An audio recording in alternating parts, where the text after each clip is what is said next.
Hi, it's Trixie Mattel, and I'm gonna tell you some things that I did wrong when I first started drag. Oops, I don't think camera one was rolling.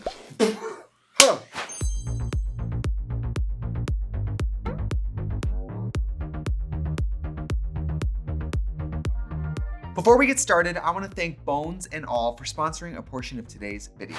Hi, it's Trixie Mattel, welcome back to the channel, and today, it's a short one, but it's an important one. So, a while ago, I did a video called, like, tips for starting drag, because people always ask, how do I start drag? I mean, it's kind of like, it's like any art form, right? But there's like really no right way, right? You could be a professional singer by going to college for singing and training your whole life. You could be a professional singer because you love to sing at the choir and one day someone hears you. I mean, there's no like rubric for that. So, I put together a little list of things that I wish I had done differently when I first started doing drag, and this could really help you, or both of you. So before we get started, make sure you hit subscribe because I am here I'm always here, girl. Thanks to Bones and All for sponsoring this portion of the video. Bones and All is in the movie theater on November 23rd. So Bones and All is a story of a young woman named Marin who's learning a little bit about herself and how to exist sort of on the fringe of society, and Lee, an intense and disenfranchised drifter. It's a liberating road odyssey of two people coming into their own, searching for identity and chasing beauty in a world that is just upside down, Diva. Why'd you offer to bring me along? You seem nice. I am nice. The movie stars Taylor Russell, Timothy Chalamet, Mark Rylance, and directed by Luca Guadagnino. It's very much a rebellious coming-of-age situation, but it's very dark. It feels a lot more like a thriller than a typical like teen romance film, which is what I need, because honestly, I'm not usually a young adult person, but you guys know that I love scary movies, and this movie takes thrills to a whole new level. Honestly, there's so many wild twists and turns in this movie. The best way to see it is in a theater with other people experiencing it with you. You know that moment where you have your hand in popcorn and someone across the theater goes, and then you get scared from that person? I don't want to hurt anybody. Famous last words. Check out Bones and All, a new film in theaters this Thanksgiving. You don't think I'm a bad person. Get tickets now at bonesandallfilm.com. Thank you to Bones and All for sponsoring a portion of this video. Now, back to me. Let me show my boyfriend. My boyfriend's waiting for me to finish this video. I'm gonna send him a picture and see if he's like, shut up. So when I talk like beginner mistakes in drag, I think of things that like, if you talk to veteran drag queens, which I guess I am at this point, but it's so weird to think about because, you know, it feels like just yesterday I was like a baby drag queen and I was like, you know, the new queen, and now I'm an icon. But there's things that I guess I think about now that I'm like, I wish I had thought of that. So here's a short list. Okay, one of the first things on the list is I wish I had played around more. Let me explain. When I first started doing drag, I think my main focus was I want the audience to tip me. I want the other drag queens to respect me. I really want the older drag queens to respect me. And I want to be sort of like upwardly mobile in my bubble, my community where I can make money. And I want people to maybe remember my number or talk about my number the next day. Or like on a local level, you want to be the drag queen that when you have your name called, people go, this is gonna be good. She always does something cool. Like that's the biggest paycheck there is that when your name is called, people get excited for you. I mean, it is the best part of doing drag. It's the best part. So I just remember like in the beginning, I was trying things, but I wouldn't say like I was adventurous the way I probably should have been. Like, I don't know, I should have been doing things faster and sooner. Like, it's crazy to me that until I was 25, I never started playing guitar in drag.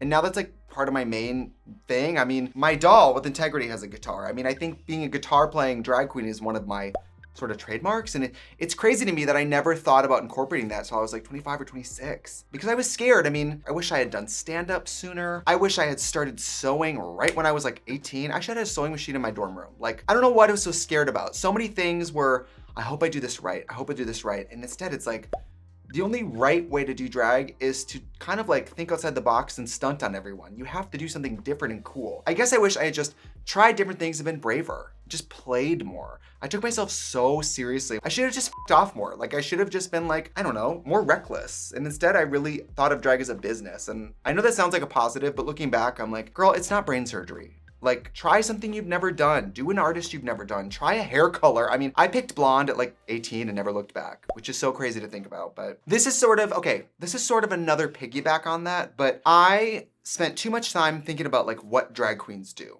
You know, I was like, well, you know, I gotta have the gown and I gotta do a pageant and I gotta get a cast position. You know, I gotta travel to the cities that the other girls around me are traveling to. It really was like the mentality was always like keeping up with people around me. Not competitive, but like as soon as I had something, I was like, oh, well, I want the next thing. I was just like so hungry. I don't think I was always appreciating what I had. And I was really focused on like, well, drag queens don't do that. Like, I'm not gonna do that because drag queens don't do that. But now looking back, it's like, well, playing guitar or doing numbers you've never seen. Doing looks and using materials you've never seen, doing music no one's heard. I think even as a young sort of like, I mean, I was a rather alternative drag queen. I think I was like really focused on like, well, what do drag queens do? What should I do as a drag queen? What are we supposed to do? What does that mean? Nothing.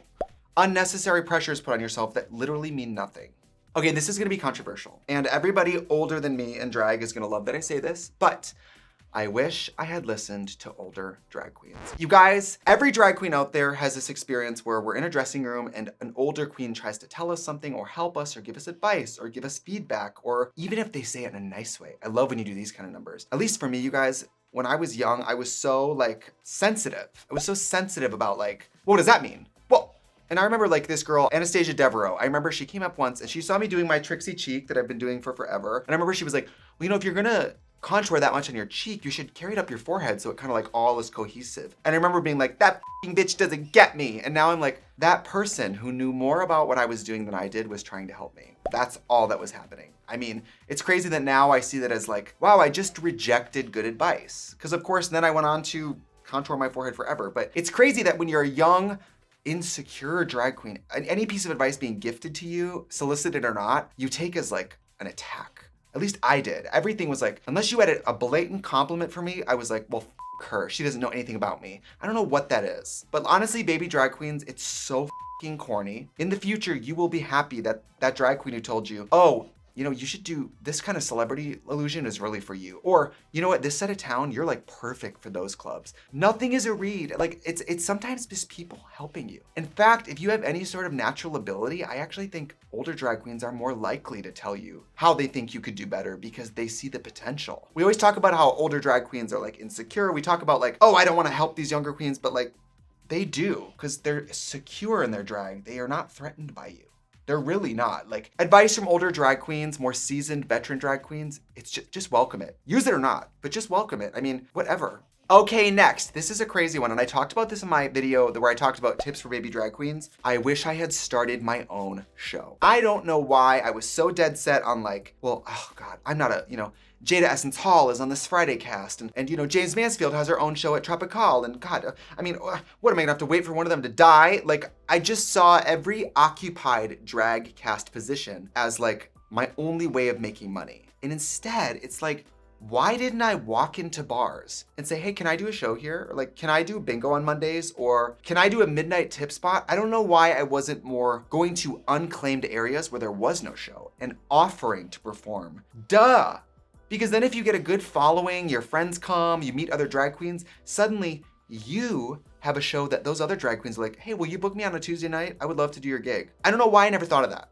Any baby drag queens out there, I'm telling you, go to the Dave & Buster's, go to the California Pizza Kitchen and say, can I do a show here? Do you guys have a show on do you have anything on Wednesdays? I would love to just come and like do a couple jokes and do a number.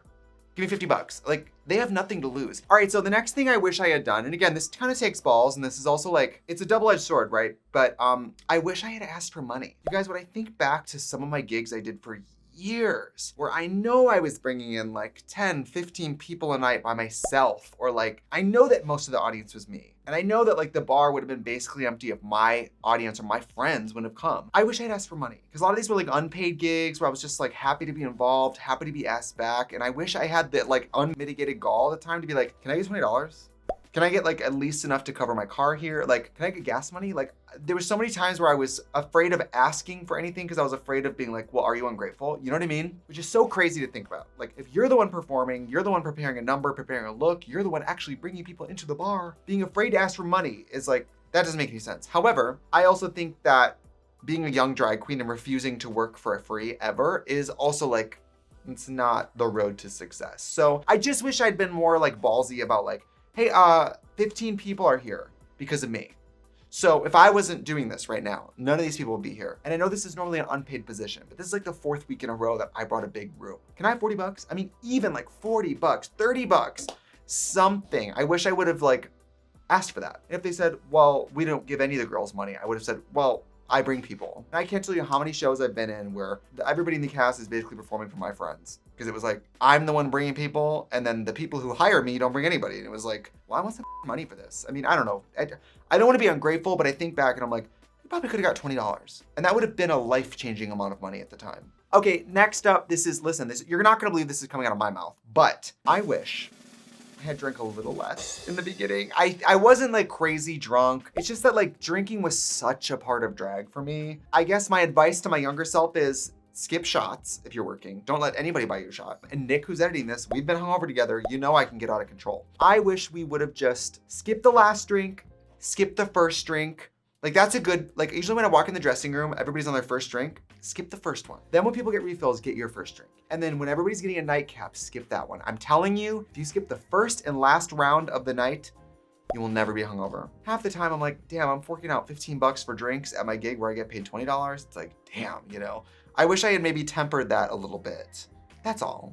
And finally, this is a big one. We kind of touched on this before, but befriend everyone. I think, honestly, like going back to Milwaukee, being an owner at This Is It, where I love This Is It. Being able to go home and stay at my condo in Milwaukee and go to many of these bars, people who once upon a time were shop people or security now are managers. And some of these people, I'm meeting them for the first time and I'm like, how many years did we work together in the same building? But I was doing the show and you were at the door and we just never met. And that's really been eye-opening of like, wow, somebody who is in the same building working, if you haven't met them, my God, do I regret just not going. I don't think we met. I'm Trixie. I usually am here on Tuesdays or whatever. I don't know what I was afraid of, or I think because I was afraid of being an imposter too, I was like afraid of going up to people and then being like, yeah, who cares who you are? I don't know. Like we've talked about making sure the audience knows who you are and making sure you meet other drag queens. The bar back, the security, the door person, the staff, the DJ, all of these people should know who you are. Then later when conversations come up about like, who are we booking for Pride? It's like, oh, well, I like Booger McGee or whoever, you know, whatever your name is. Probably not Booger McGee. Pepper Spray. I don't know anyone named Pepper Spray, kind of a good name, but you know, your name comes up and everyone's like, oh, I know her, she's really nice. She's a friend of mine. Because everybody wants to be friends with drag queens. I'm not saying you should say hi to people because you're self-interested. I'm just saying, I'm a little embarrassed how many people I worked with for years and we barely met. Like barely met, brush shoulders. Well, y'all, that's about it. I know it's a short video, but I was just thinking like, people really loved the like, how to start drag sort of video. And I guess the mistakes I made video is really like, I wish I could have gone in my ear and been like, go say hi to that security person. You filled this bar, go ask for $20. You're in a gay bar where there's no drag show. See if they want to do a show. So many small things could have just made me a little extra money, more friends, more local like following. So many things slipped through my fingers because I was scared, young, defensive, whatever, and don't make the mistakes I made. And someday you too can talk to yourself in a wig on YouTube. So I will talk to you guys very soon. Goodbye.